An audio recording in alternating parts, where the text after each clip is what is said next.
Reporte 10.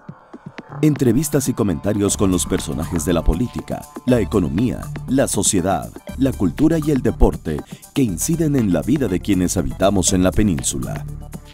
Reporte 10, conducido por Lilia Arellano, Abelardo Martín y Francisco Rodríguez. Periodistas con 4 décadas de experiencia en prensa, radio y televisión nacionales. Reporte 10. Comenzamos. Hola, ¿qué tal? Soy Francisco Rodríguez, les saludo con mucho afecto y le agradezco que sintonice nuevamente este Reporte 10. Está con nosotros Claudia Rodríguez. Claudia, buenas noches. Muy buenas noches, Francisco. Abelardo Martín, buenas noches. Buenas noches. Y hoy tenemos el privilegio de contar con la presencia aquí en este Reporte 10 de Maurice Salum-Georges. Maurice es el director del Club de Periodistas de México, que junto con su señora esposa Celeste Sainz tiene momentos muy brillantes cada ocasión que entrega sus premios y una defensa permanente durante todo el año de la actividad periodística y de quienes nos desempeñamos en esta profesión.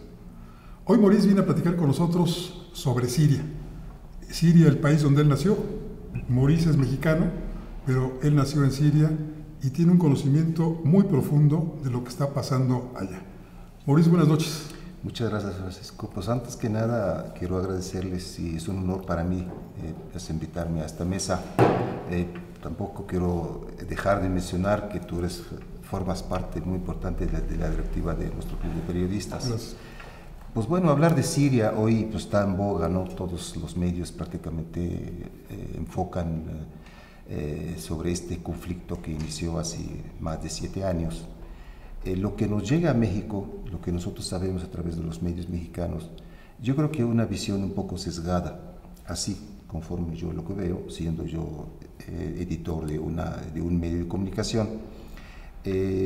La visión que tenemos nos llega de algún modo, para mi gusto, muy alejada de una realidad. Muy distorsionada. Sí, totalmente, ¿no? Entonces, hace pocos días, el día 14 del mes de abril, todos nos enteramos de un ataque, de una agresión de varios países, potencias, y además forman parte del Consejo de Seguridad, Estados Unidos, Inglaterra y Francia, sobre Siria, motivados por un supuesto ataque químico que realizó supuestamente el ejército sirio en Ghouta oriental. Ghouta es un pequeño pues espacio muy cercano a Damasco, que tiene aproximadamente 350.000 habitantes. Fue tomado por mercenarios islámicos de diferentes denominaciones, ahora a lo mejor nos abordamos un poquito por ahí, y llevaban una situación de ataques sobre la capital Damasco a través de morteros, misiles, etcétera, ¿no? Y causaban una cantidad de bajas muy importantes en la población civil. El gobierno sirio llegó con ellos a un acuerdo para no agresión, por lo pronto, por una cuestión para poder llegar con ellos a una negociación. Esta situación, de algún modo, rompieron ese tratado los mercenarios. Los mercenarios tenían ciertamente tomado este bastión que tiene más de 350.000 habitantes, que estaban como rehenes, de algún modo, la gran mayoría eran rehenes, porque sí también hay familiares de ellos ahí, ¿no? De algún modo la forma de tener acceso a mucho armamento y a túneles y una infraestructura militar muy importante y asesoría inclusive de potencias como de Estados Unidos, Inglaterra y otros, de algún modo tenían una infraestructura militar extraordinaria de túneles y fábricas de armas y todo eso. Mercenarios, ¿quién les pagaba? Porque un mercenario es el que cobra por actuar. Bueno, yo siento que la cuestión de decirse mercenario estamos quedando cortos.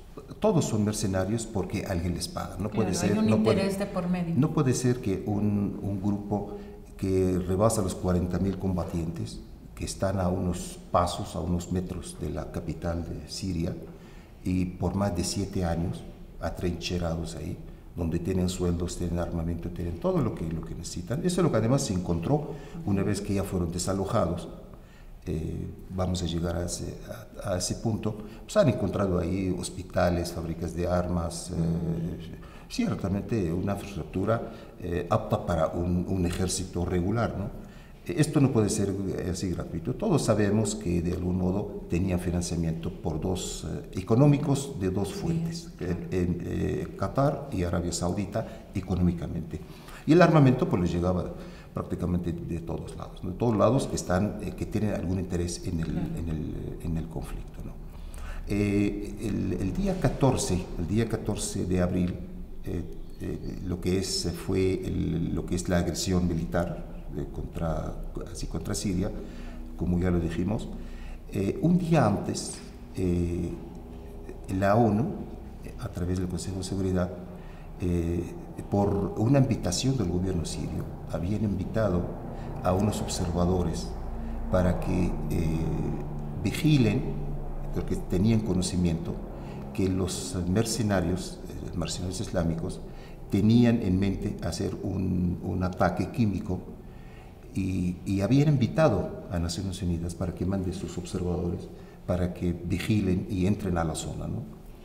Prácticamente en este mismo momento, días antes, ya habían iniciado lo que es el desalojo de la zona dominada por los mercenarios, lo que es Ghouta. ¿De quién son? ¿De países islámicos? ¿Estos mercenarios? Esos mercenarios de todos lados. Ahora vamos a hablar de esto. Ciertamente son, pues por supuesto, hay gran parte de ellos son sirios, de origen sirio, ¿no? Por supuesto, ¿no? Pero hay de muchas otras nacionalidades. Pero pues sí, de algún modo ya forzados tuvieron que ir desocupando esta zona y fueron desalojados hacia el norte de Siria, una zona que está controlada por Turquía. Por supuesto, controlada, es parte del territorio sirio, ¿no? Pero estaban buscando un motivo para que anunciara al mundo lo que sí supuestamente comete el gobierno sirio en contra de su población civil. Todos sabemos que los medios de comunicación, y lo vemos en cualquier televisora mexicana inclusive, todos los días que el dictador mata a su pueblo, que no sale fuera de este comentario, que supuestamente el gobierno es el que está causando esta ola de inmigración, de refugiados, de asesinatos, destruir su pueblo, y pero eso es una falacia. Allá, ¿no? O sea, claro, no, pero esa es la secuencia que viene desde el inicio del conflicto en 2011 para acá, ¿no? Pero no han cambiado el sketch, sigue siendo el mismo, ¿no? Bashar al-Assad es un dictador, mata a su pueblo, no tiene otra cosa que pensar más que en la mañana pensar a qué población va a matar. Digo, cosas como esas hasta ya parecen infantiles, ¿no? Pero bueno, los medios repiten y la mentira va creciendo, ¿no? Y mientras como una bola de nieve. Que esta información viene vía algún interesado en el conflicto, me imagino. Por supuesto, hay muchos interesados que tenemos que comentarlo, ¿no? Pero ciertamente lo que hoy estalla en los medios, este ataque que fue motivado por un supuesto ataque químico que organizó supuestamente el gobierno sirio, que realmente los observadores de la ONU estaban en la ciudad de Beirut el día 13 de abril, un día antes de suceder lo que es el ataque, y tenían la intención de llegar a Damasco para irse a Ghouta, a Duma, donde estuvo supuestamente el problema, el día 14. Pero curiosamente, alguien detuvo su entrada, alguien les dio algún aviso para que no llegaran el día 14, que es el mismo día en la madrugada donde pasa lo que es el ataque entonces hay alguien que está manejando todo esto. Ellos llegaron posteriormente el día 15, un día después, ¿no? Pero entonces les prohibieron. ¿Qué relatan los observadores? Todavía no sabemos. Porque los rusos inmediatamente, bueno, no inmediatamente, pero 2 días después, dijeron que había sido un montaje. Claro, vamos a hablar de una fuerza que está sobre el terreno, que está trabajando en Siria desde el 2013, que se llama los Cascos Blancos. Cascos Blancos es una organización no gubernamental que fue creada en 2013 por un ex militar británico. Fue creada en en Turquía, en Estambul precisamente, ¿no? Y este personaje había tenido una experiencia muy importante en este tipo de conflictos en Kosovo, en Líbano, en Irak, inclusive en Palestina, la parte que pasa en Gaza y todo eso, para crear ese tipo de conflictos y, por supuesto, hacer producciones como parecen de cinematografía o alguna cuestión de Hollywood, ¿no? Sobre cuestiones falsas y donde se encargaban las agencias militares, agencias quizás de espionaje, como la M16, etcétera, el Pentágono, todo esto, a difundir en todo el mundo sobre cuando tienen ellos interés en demostrar lo contrario a lo que realmente está sobre el terreno. Y así motivar invasiones o ataques como lo que pasó en... Justificarlos, ¿no? Justificarlos. ¿No sería que también este bombardeo ordenado por la Casa Blanca el 14 de abril fue para cubrir las huellas de su presencia tras los mercenarios? En parte, yo siento que Trump no tenía la intención o no quiere hacer esta cuestión de atacar Siria. Él está empujado por algunas fuerzas internas del gobierno profendo, así como lo dicen, gobierno profendo, pues por supuesto estamos hablando del mismo Pentágono, el mismo... los halcones que les llaman. Los halcones. Él tiene una presión muy, muy fuerte, inclusive ustedes saben ahora lo quieren acusar de una cuestión de tener relaciones extramaritales con una X, y por supuesto el pago que le hizo, todo esto. Entonces hay una presión muy importante sobre él y él tenía la obligación de hacerlo. Digo, realmente yo siento, si no hubiera atacado, si no hubiera tenido él esta decisión de hacer un ataque hasta cierto punto simulado, porque las partes donde fueron atacadas pues fueron desmanteladas con anterioridad, y además partes que fueron bombardeadas con anterioridad también, ¿no? Entonces, bueno, aunque por ejemplo el gobierno sirio dice que tuvo la oportunidad de antimisiles, ¿no? Sí, de utilizar equipos antimisiles y tuvo éxito en bajar más de 70 misiles de 110 o 113, o algunos dicen 103, pero al fin y al cabo, como una operación anunciada con anterioridad, yo siento que no era el motivo, lo que quería Trump, causar el daño que a lo mejor él, pero sí quería cumplir con una promesa. Él está obligado a hacer un ataque, pero abrir el camino, lo grave, no es el ataque en sí. Yo siento que ya rompen esta barrera de la línea roja de no agresión contra un país soberano y abrir el camino para futuras agresiones. ¿Y atrás Rusia?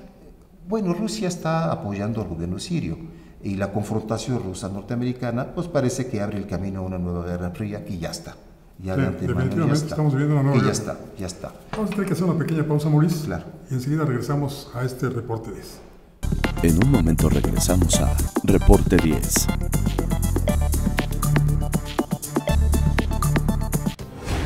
Las cosas que queremos, los proyectos que empiezan, las ilusiones concretadas, necesitan una asesoría legal y una base concreta.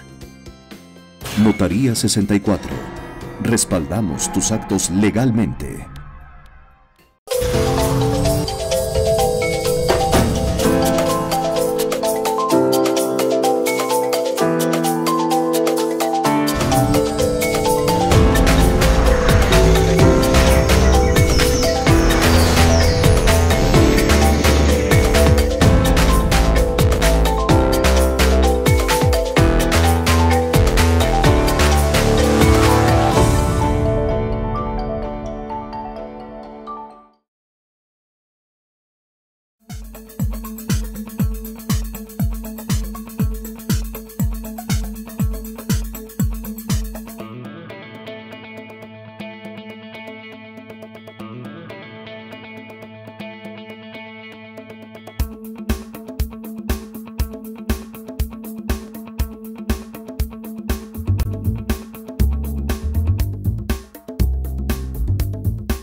En esta temporada de calor, ayúdanos a prevenir incendios forestales y cuidar nuestro medio ambiente. No arrojes cerillos o cigarros encendidos a zonas con vegetación. No hagas fogatas. Por más precauciones que tengas, una flama puede provocar un gran incendio. No tires botellas de vidrio a lotes baldíos, ya que generan el efecto lupa con los rayos del sol iniciando el fuego. Si ves una fogata o el inicio de un incendio, apágalo con agua o tierra. Si el fuego es muy fuerte, ponte a salvo y avisa a las autoridades lo más pronto posible al 911.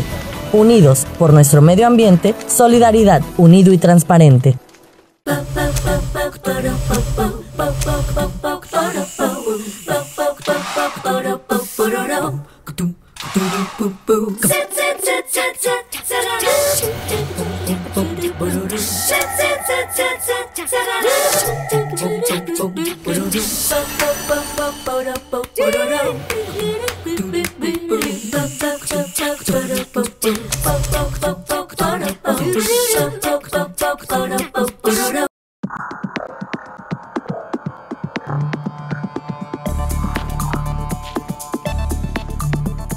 Regresamos a esta interesante, relevante conversación con Maurice Salum, quien es miembro del Club de Periodistas de México, destacado promotor de la defensa del periodismo y de los periodistas, pero en su carácter de sirio, de origen sirio, de analista internacional.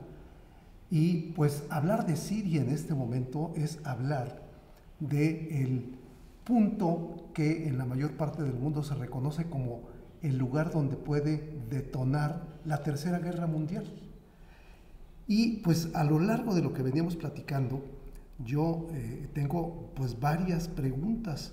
Por ejemplo, hablabas al principio de una realidad distorsionada. ¿Qué pasa en Siria en este momento? ¿Hay reconocimiento a su gobierno? ¿Se están peleando dos potencias mundiales en Siria? ¿Hay petróleo en Siria? ¿Es el detonador de la región petrolera de esa zona del mundo? ¿Qué está en juego? Pues ciertamente muchas cosas. Yo creo que todos los países vecinos tienen algún interés específico en Siria, ¿no? Primero los países árabes, que forman parte importante quizás de la Liga de los Estados Árabes. Siria forma parte de esto, que fue expulsada, quizás empezando el conflicto. Arabia Saudita, Qatar son los dos ejes más importantes en la guerra sucia contra Siria. Yo así los denomino. Uno apoyado por la Hermandad Musulmana, que forma parte de la Hermandad Musulmana, que es Qatar, y Arabia Saudita, que maneja el sunismo ortodoxo, que son los wahabitas. Son dos alas importantes, por supuesto peleadas entre sí por cuestiones de intereses, aunque el fondo es el mismo, ¿no? Tenemos a Jordania, que de algún modo forma una frontera bastante importante con Siria. No tiene quizás la capacidad para hacer daño directo, pero es el escenario donde juegan otros, como juegan los ingleses, norteamericanos y saudíes. Es la frontera donde pasa todo lo que es el armamento y otras cosas hacia el interior de Siria. Por supuesto tenemos a Israel y su conflicto, su guerra permanente contra Siria, que ocupa las alturas del Golán, y es un interesado más, quizás uno de los factores más importantes para esta guerra, yo siento que es el Estado de Israel. Tenemos el Estado turco con su quizás conflicto con los kurdos, y en Siria hay kurdos también. Entonces tiene interés en la franja norte de Siria, y por supuesto ya ocupó en una forma unilateral alguna fracción del norte de Alepo y parte de Idlib, inclusive ya entraron hasta la provincia de Idlib. Tenemos a los kurdos que están en la parte oriental, en la parte norte del río Éufrates, y ahí donde Estados Unidos de algún modo ya montó varias bases militares. Estamos hablando de intereses por el lado contrario al interés del gobierno sirio. El gobierno sirio, yo les puedo decir, de algún modo, su ejército, que tiene 7 años sin guerra, ha tenido que sortear dificultades enormes de enfrentar a un yihadismo, yo le llamo mercenarios yihadistas, de todo el mundo. Hay datos muy graves que se tienen que mencionar y yo creo que muchos que no conocemos. Hay estudios que se han hecho de la cantidad de mercenarios extranjeros que han entrado a Siria desde el 2011 hasta el 2016. Esos datos los dio el Instituto Feril, que su sede está en Alemania, donde hace un estudio de la cantidad de mercenarios que han ingresado a Siria desde el 2011 hasta el 2006 que está hecho esto. Y fueron 360.000 mercenarios. ¿Cuál? 360.000 mercenarios de diferentes nacionalidades, desde saudíes, tunecinos. ¿Hay mexicanos? 650 mexicanos, desgraciadamente, según esos datos que vienen ahí, no sé si la Cancillería mexicana sabe, o los mexicanos sí saben. Mexicanos, supuestamente viene el dato que son de origen mexicano, que participaron dentro de esos grupos mercenarios. Y estoy seguro que algunos de ellos ya están de regreso aquí en México, y siento que el que va a una guerra de baja, más o menos de ese tipo de como le llamamos lo que es la guerra sucia, donde se utiliza todo, yo siento que ellos aquí en México no saben hacer otra cosa más que lo mismo. Entonces, lo que sí tenemos de criminalidad, de crimen organizado, etcétera, todo esto, yo creo que estarían formando parte de esas organizaciones criminales que están ¿Habrían ido a entrenarse así? Seguro. O aportar, mientras existe el dinero, ¿por qué tiene que ir un mexicano, tiene que ir un centroamericano o algún otro? Que siento que es los menos, ciertamente los menos, los latinoamericanos, sí, hay colombianos, etcétera, ¿no? Pues es el paga, existe una paga importante, hay países, hay fuente muy importante donde sí están dedicando grandes cantidades de dinero para mantener este conflicto hasta que caiga el gobierno de Siria, ciertamente. ¿Y qué está en juego? Muchas cosas. Siria es un país tradicionalmente contrario a los Estados Unidos, a los intereses de Estados Unidos en la zona, lo sabemos de antemano. De algún modo formaba parte, según lo que le denominaban, como parte del eje del mal. El eje del mal que decían que era Cuba, Siria, por supuesto Irak, Corea del Norte, y Libia, ahora Venezuela. Venezuela, por supuesto, ¿no? Esto es una tarea pendiente que yo decía desde la primera guerra del Golfo. Posiblemente por ahí ya estaban haciendo lo que es el plan, cómo instalarse dentro de la zona petrolera más importante del mundo. La primera guerra del Golfo fue el motivo para que ya tuviera Estados Unidos sus bases militares en toda la zona. La segunda guerra, ciertamente, todos nosotros sabemos lo que pasó en el 2001, lo que es el 11 de septiembre, que también nosotros tenemos la idea de que fue una cuestión provocada para iniciar nueva etapa en la guerra contra el terrorismo. En la guerra que tenían en la Guerra Fría contra el comunismo se había terminado con la caída del muro de Berlín y caída de la Unión Soviética, y viene la segunda etapa, que es crear un enemigo. Estados Unidos necesitaba, o lo que es los países occidentales encabezados por Estados Unidos, necesitaban un enemigo, y el enemigo era el Islam. Entonces, tienen que resaltar una figura de un terrorismo permanente para que tengan una guerra permanente contra la humanidad, simplemente para el control de lo que son bases militares, de lo que son petroleros, el gas y todo eso. Por excelencia, la zona del Medio Oriente se concentra la gran reserva petrolera y gasera en el mundo. Y curiosamente, los países musulmanes de origen, son donde se encuentran estas reservas. Lo que es Irán, un paso importante, sí, claro. De África hacia Asia, de Asia. Esto es claro, eso es aunado a lo que es el interés en sí. Siria sí forma parte de lo que antes le llamaban el camino de la seda, el camino de la seda hacia China y todo eso, ¿no? Esto tiene una posición geográfica muy importante, y quizás el que estalló, aunque yo creo que la guerra contra Siria viene desde el 2003. Ya estaba abierto el camino. Pero no desde antes, Mauricio, desde, bueno, incluso nos podríamos remontar a la antigüedad y demás, pero creo que el referente, bueno, esa es mi percepción, corrígeme por favor, incluso desde, pues, esta repartición en la Primera Guerra Mundial, en la Segunda Guerra Mundial, por eso ahora se explica perfectamente por qué los ingleses y los franceses están pues ahí metidos, porque fue parte de la repartición del pastel, ¿no? Claro, hay que acordarse que Siria no existía como Estado, ciertamente hasta 1946, como Estado independiente. Un año después de que concluyera la Segunda Guerra Mundial. Y luego viene la declaración de Pero Israel. en 1916 se reparte esta zona por el convenio Sykes-Picot entre ingleses y franceses, dividen esta zona que fue de las ganancias que ellos tuvieron del gobierno turco, del imperio turco que había perdido la Primera Guerra Mundial. Entonces dividen esta zona entre ellos. Y claro, la división fue hecha sobre el mapa, un mapa sin tener en cuenta realmente las cuestiones geográficas, la cuestión de población, etnias, todo eso, ¿no? Pero así se quedó sobre el papel. Lo que es Siria, Siria natural, lo que le decían antes Bilad Sham, el país de Sham. Sham es el nombre de Damasco. La gente hoy en día todavía le dicen voy a Sham, significa voy a Damasco. Y voy a Sham, voy al país del Sham, pero es un término muy amplio que comprendía Siria actual, Líbano, lo que era Palestina anteriormente, hoy es Israel, Jordania y parte de Irak, que inclusive algunos todavía le añaden alguna parte del sur de Turquía, y efectivamente formaba parte de Siria.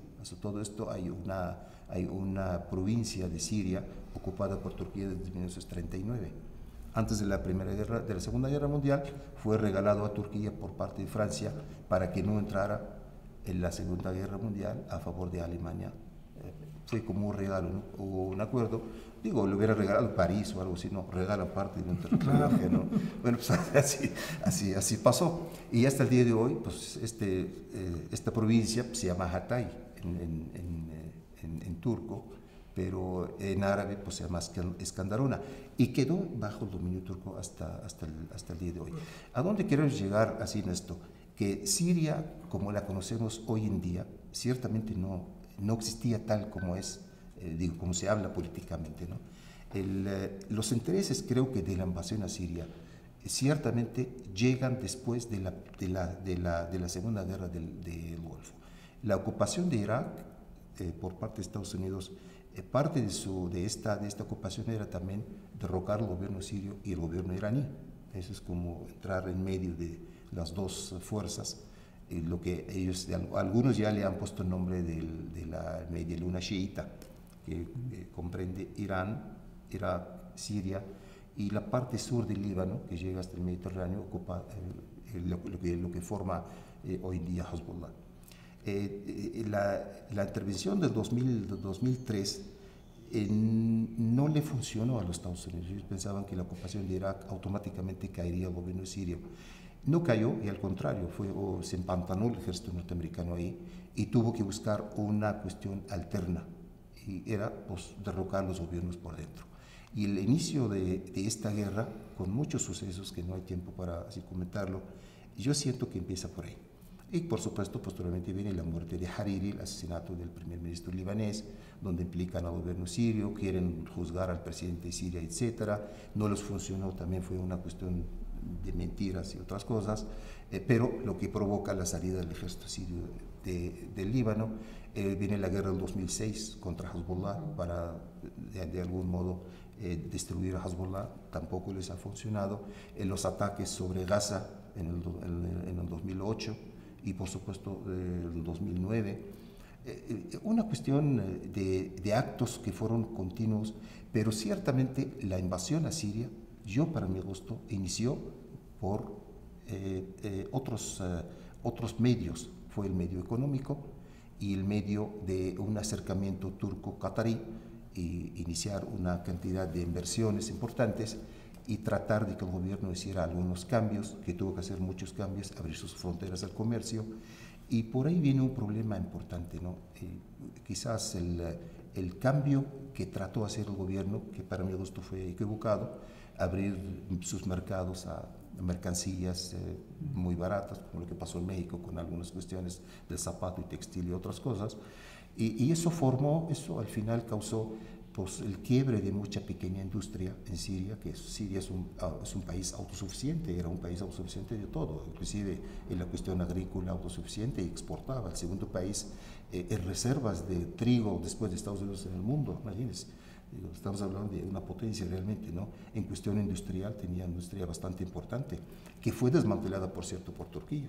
En la ciudad de Alepo, pero no sé cómo andamos el tiempo, la ciudad de Alepo era el centro comercial, es el corazón comercial de Siria, está al norte. Yo te quisiera preguntar, ahora que regresemos de esta breve pausa, ¿qué tanto influye el factor religioso? Ya vimos el factor estratégico, el paso la ruta de la seda como se conocía antiguamente, los intereses económicos que hay sobre Siria por su posesión de petróleo, de gas natural, pero ¿qué tanto también influye el factor religioso? Si nos permites, Maurice, regresamos en un momento más.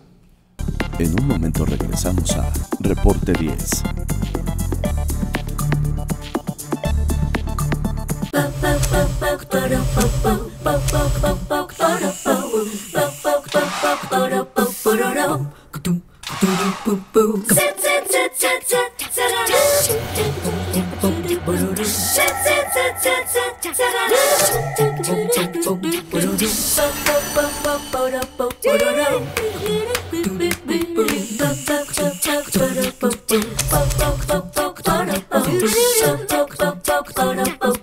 En esta temporada de calor, ayúdanos a prevenir incendios forestales y cuidar nuestro medio ambiente. No arrojes cerillos o cigarros encendidos a zonas con vegetación. No hagas fogatas. Por más precauciones que tengas, una flama puede provocar un gran incendio. No tires botellas de vidrio a lotes baldíos, ya que generan el efecto lupa con los rayos del sol iniciando el fuego. Si ves una fogata o el inicio de un incendio, apágalo con agua o tierra. Si el fuego es muy fuerte, ponte a salvo y avisa a las autoridades lo más pronto posible al 911.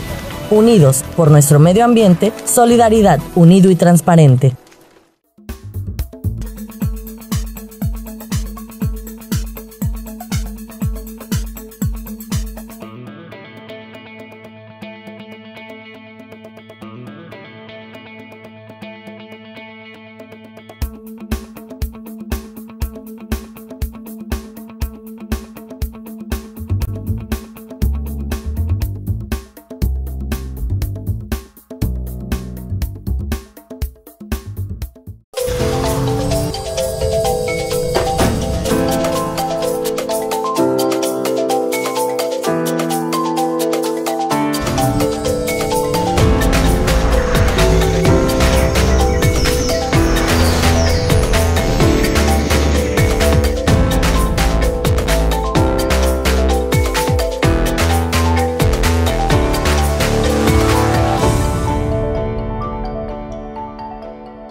Las cosas que queremos, los proyectos que empiezan, las ilusiones concretadas, necesitan una asesoría legal y una base concreta.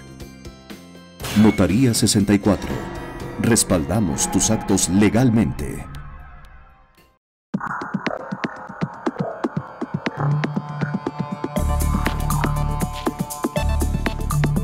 Regresamos esta noche aquí a Reporte 10, hoy con la presencia de Maurice Salum, que nos está, revelando muchas cosas de lo que ha pasado y está pasando en Siria. Francisco dejó sobre la mesa el planteamiento de cuál era el papel que jugaba la religión en la zona, por supuesto no solo en Siria, y también quisiéramos plantear para que nos comentaras, supiera nuestro público, qué es lo que realmente se está viviendo hoy en las ciudades de Siria.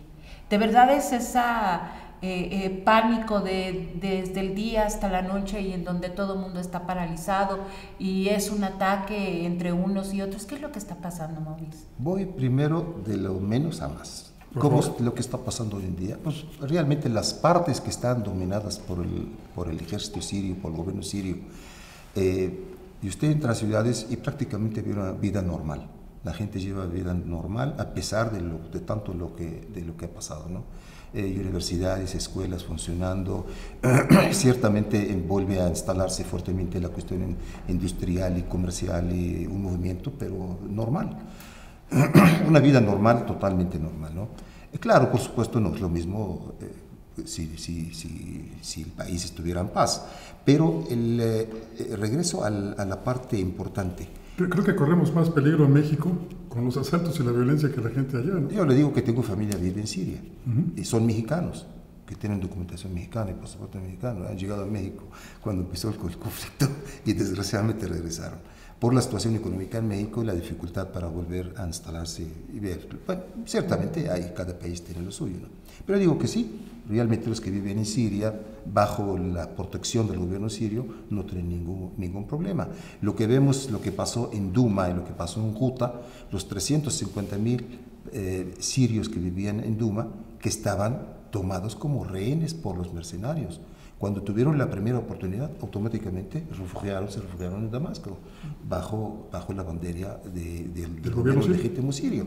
Entonces yo creo que sí, se puede vivir con toda tranquilidad, pero bajo el dominio de los mercenarios, del ejército islámico, todas las dominaciones estas que están ligadas con Al-Qaeda y todo esto, pues sí, viven bajo la ley Sharia. Todos aplican la ley, lo que nosotros conocemos, lo que es la ley islámica. ¿Cuál es la cuestión religiosa? Siria es un país laico, ese es el problema. Es un país laico donde el gobierno, de algún modo, desde hace muchos años, desde la época del padre Assad, del padre Hafez al-Assad, ciertamente está gobernado por un partido laico que es el partido Baas, donde le da de algún modo igualdad a todos. Yo no puedo decir que es una igualdad completa, pero ciertamente la mujer tiene los mismos derechos que el hombre, está todos los terrenos. La vicepresidenta de Siria es una mujer desde hace muchos años. Entonces ahí podemos decir que hay mucha diferencia en la cuestión de libertades entre Siria y sus vecinos, con todo respeto a los vecinos, donde algunos ni siquiera tienen constituciones, aplican la ley Sharia, no tienen congresos. Arabia Saudita, Qatar, todas esas cuestiones que son monarquías, ¿no? Monarquías, pero son los que llevan la bandera supuestamente de la democracia al estilo gringo, son los que quieren aplicar la democracia en otros países. Y bueno, la cuestión religiosa es algo muy importante. En Siria tuvo su conflicto en los años, finales de los años 70 y los años 80 con un grupo que le llaman la Hermandad Musulmana, que es una organización terrorista. Fue creada en 1929 en Egipto, tiene una historia muy larga, desgraciadamente el tiempo no nos da, pero ellos quisieron tomar el poder por la fuerza. La Hermandad Musulmana en aquel entonces, estamos hablando del 80, 81, 82, donde terminan en aquella supuestamente famosa masacre de Hama, donde ellos se habían atrincherado, habían tomado el poder de la cuarta ciudad más importante de Siria, y el gobierno sirio liquidó a esta organización terrorista que había hecho una cantidad de masacres increíbles. ¿Quién apoyaba a la Hermandad Musulmana en aquel entonces? Volvemos a la historia. Arabia Saudita, rey de Jordania, Saddam Hussein, desgraciadamente, aunque gobernaba un país supuestamente laico, Egipto, Israel y todo el mismo conflicto, pero quizás en aquel entonces se pudo contener. No había llegado esta ola de primaveras árabes, donde sí ciertamente confundió quizás al principio a mucha población, a la población siria, que pensaban que democracia y todo esto. Pero yo siento que la cuestión religiosa ya la habían estado preparando desde antes. Los medios de comunicación, yo de algún modo pongo sobre la mesa, el papel que ha jugado los medios de comunicación fue enorme. Primero, en la cuestión de la difusión anterior a la fecha de las primaveras árabes. Y yo quiero señalar directamente a Al Jazeera. Al Jazeera, su papel en toda esta zona fue demoledor. Programación abierta todo el tiempo respecto a la cuestión religiosa, dar espacios a clérigos musulmanes radicales, inclusive el que encabezó la revuelta supuestamente de Siria, un radical clérigo musulmán sunita, se llama Adnan el-Arur. Si ustedes lo ven, parece un personaje sacado de la prehistoria. Y ese es el que habla sobre el Sharia y sobre cómo debe de aniquilar a los infieles. Y los infieles, quienes son los que no son sunitas, inclusive empezando por los alawitas y cristianos, etc. Y una cosa que realmente daba vergüenza, ¿no? Que todavía en esos tiempos, como alguien sobre una pantalla de televisión daba órdenes a través de fatwas. Fatwa es un decreto religioso donde obliga al musulmán a cumplir, porque eso es como si fuera un decreto divino, ¿no? Entonces, cuando le señalan que cómo debes de matar al infiel, y lo cumplían. Unas matanzas, pero salvajes. Televisadas, ¿cierto? Sí, inclusive todo así lo hemos visto. Y así inició todo esto, ¿no? A través de un movimiento religioso y, por supuesto, los mercenarios islámicos que llegan de todo el mundo vienen por una y por varias fatuas, decretos y llamamiento al yihad que hacían estos mercenarios, estos terroristas pues metidos a clérigos o líderes así religiosos que llamaban al yihad en Siria. Llamar al yihad es a luchar por Allah. El yihad tiene muchos significados, pero ciertamente en este caso era todos hacia Siria a derrocar al tirano, al criminal Bashar al-Assad. Eso porque Allah lo quiere. Allah quiere cumplir con este mandato. Esto es para la gente quizás inculta, la gente así. De algún modo sí, algunos sí se levantaron y salieron a manifestaciones y todo esto, ¿no? Pero la religión fue una cosa muy importante. ¿Y en México ha crecido la práctica de la religión musulmana? Porque estuve en noviembre del año pasado en Tijuana y había estado también en noviembre del año previo, también en la misma ciudad, y me encontré que en 2016 había una mezquita en una colonia residencial como es Playas de Tijuana. Y al año siguiente, en 2017, esto es hace unos meses, encontré que ya había 3 mezquitas. Y me dicen que la población que se ha convertido a la religión musulmana es cada vez mayor. ¿Tú cómo ves esto? Yo siento que sí, nosotros teníamos datos sobre esto, que sí, por ejemplo, en la Ciudad de México inclusive había muchos centros culturales islámicos que viene siendo como si fuera una mezquita, pero son clandestinos, son mezquitas clandestinas. En el 2015-2014 se hablaba de más de 20 o 22 mezquitas clandestinas en la Ciudad de México. Entonces, no me extraña, no conozco mucho lo que pasa en Tijuana, pero sé de Guadalajara que sí hay una presencia importante. En ciudades como, por ejemplo, en Chiapas hay presencia bastante importante, pero más antigua quizás. Después de las primaveras árabes sí hubo una migración bastante de musulmanes. Curiosamente, el gobierno mexicano prohibía la entrada de cristianos. Cristianos fueron detenidos muchas veces en el aeropuerto de la Ciudad de México y devueltos a su país de origen. Y musulmanes entraban como Juan por su casa. Es una denuncia que hay que hacer. ¿Y estos musulmanes practican la sharia? Ah, no, claro, por supuesto. ¿Aquí en México? Deben de practicarla. Además, está atrás de ellos organizaciones muy importantes. Hay asociaciones camuflajeadas quizás por hacer labores sociales y aprovechan quizás del mal momento en que están alguna parte de la sociedad mexicana, la pobreza, la marginación y todo esto, y ofrecen ayudas médicas, ayudas alimenticias, etc. Y aparte, en algunos casos, a los que se convierten, conozco algunos casos de aquí, la Ciudad de México, que sí se han convertido y con un apoyo mensual de 6,000 pesos mensuales. De algunos, conozco por lo menos el caso de 2. A diferencia de otras religiones donde tienes que dar un óvulo, una limosna. No, ellos te ofrecen. ¿Esta religión te ofrece a ti? Acuérdate que el gobierno de Arabia Saudita, desde hace muchos años, destina una gran parte del dinero ganado por el petrodólar a la conversión y la construcción de mezquitas en todo el mundo. Esas asociaciones islámicas que existen en muchos lados del mundo, sí, también atraen, quizás a través de donativos importantes, para mantener este movimiento de algún modo más apoyado por el sunismo, ciertamente, aunque ahí existe también por el lado de los chiitas de Irán alguna forma quizás también de atraer.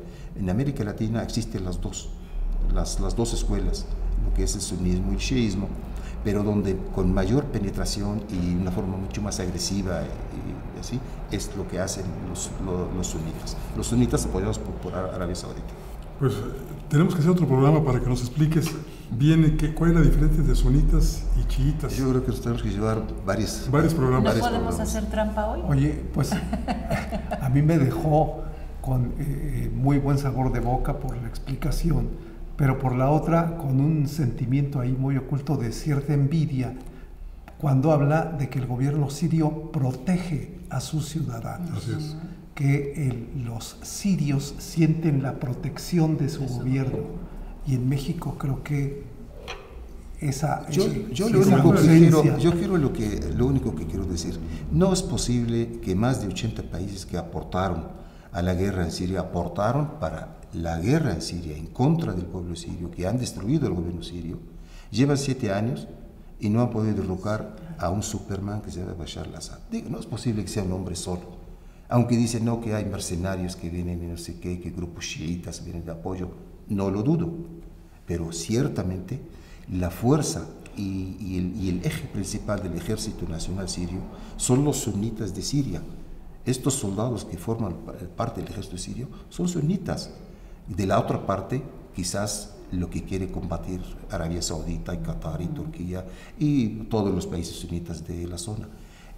Sí, el gobierno sigue funcionando y un presidente querido por la mayoría, yo estoy seguro que hay un 20% no lo quiere, y son los 20% que se levantaron y aportaron a sus hijos al levantamiento, quizás a este conflicto. Pero hay más del 70-80% de la población que están con él.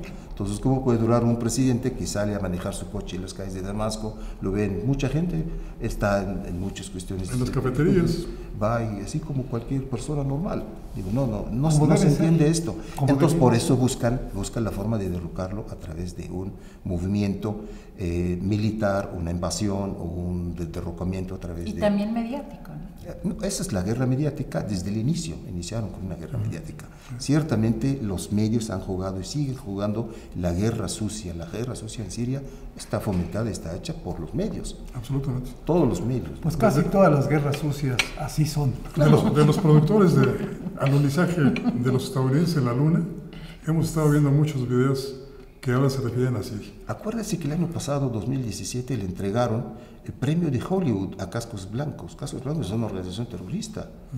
Fueron ganadores por el mismo gobierno norteamericano, les dieron un premio de Hollywood por el montaje, por la producción. Entonces, pues, ¿cómo es posible?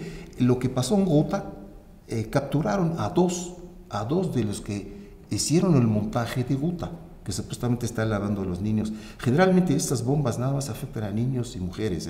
Las armas químicas en Siria afectan nada más a un sector, mujeres y niños. A hombres combatientes, animales, cosas, nunca, ¿sabe qué? Y le están lavando la cara así. Fueron capturados y puestos, inclusive están declarados. Es decir, mire, ahí estoy yo en la foto, ahí la toma esta, ahí estoy yo, estoy lavándole la cara. No hubo armas químicas, ¿sabe qué? No hubo armas, no hay ningún indicio de que hubo armas químicas. Armas que no se lavan con agua. En las redes sociales circula un video muy bien producido, porque hay varios ángulos de un niño cargando a un hermanito menor, supongo, claro, que lo protege porque van pasando los tanques y se esconden, ¿no? Se esconden.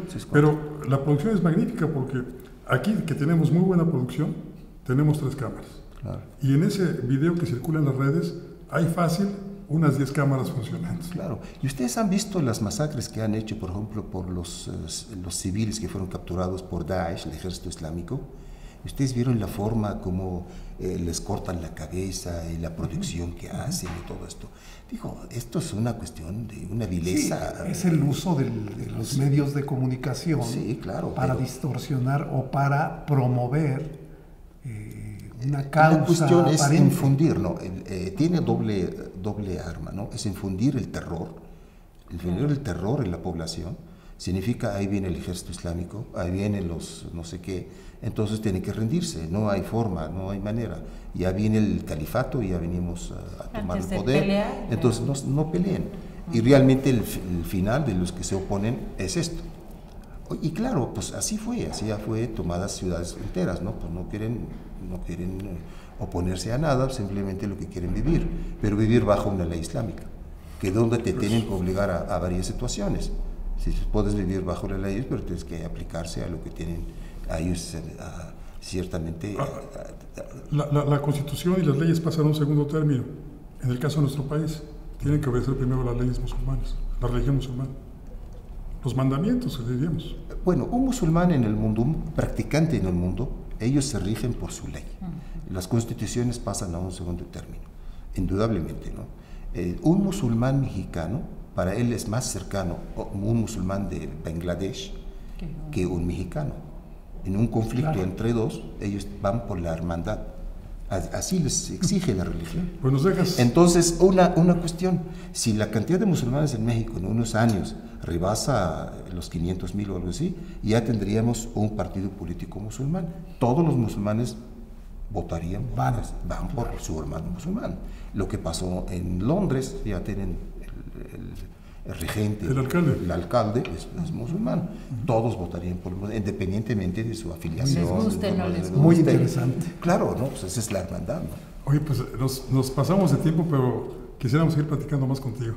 Lástima que el tiempo precisamente es una limitante. Muchas gracias, Francisco. No, Yo estoy a sus órdenes para lo que se pueda, lo que necesiten en algún otro programa. Y además de todo, es editor de esta muy buena revista, Voces del Periodista, que recopila información de todos los que nos dedicamos a esta muy noble profesión del periodismo.